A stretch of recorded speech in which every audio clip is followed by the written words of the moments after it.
انا طفولتي كانت في موضوع الحب ده عامله ازاي. لو انا بقى مسكت النقطه دي واتعاملت معاها وفككتها، واتعاملت مع مشاعري، واتعاملت مع صدماتي، اتعاملت مع البرمجيات بتاعتي. طبعا محدث ولا حرج، الوعي الجمعي في الموضوع ده شغال فيديو في الافلام وفي المسلسلات وفي الاغاني الحزينه، والاغاني الحزينه اللي هو بيربط لك الحب بالاذى، وان هو سابني وتركني وعملني وخلاني.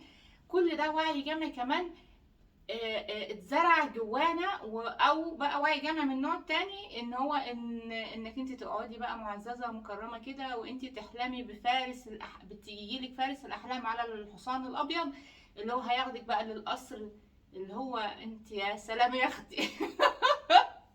اللي هو يا سلام، انت اصلا مش شغاله على نفسك، ما عندكيش اي حاجه، انت قاعده كده ومستنيه ان هو بقى، اللي هو مش لوجيك اصلا. يعني انت اصلا بتجذبي، احنا زي انا ده قناعتي، وزي ما احنا متفقين، انت بتجذبي، والواقع بتاعك ما هو الا انعكاس لداخلك وللاواعي بتاعك. انا لو بقى شغاله على نفسي وعلى معتقداتي وعلى مشاعري وعلى صدماتي وعلى البرمجيات دي، واوير ايه اللي اتزرع جوايا، اوير الفيلم ده بيدخل لي ايه في السبكونشس بتاعي، اوير بالحاجات دي كلها، انا هجذب ساعتها شخص يتناغم ويتوافق مع هذه الذبذبات.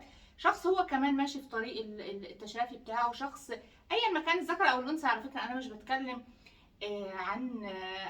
عن جنس دلوقتي، يعني انا بتكلم عامه، انت كان ذكر او انثى.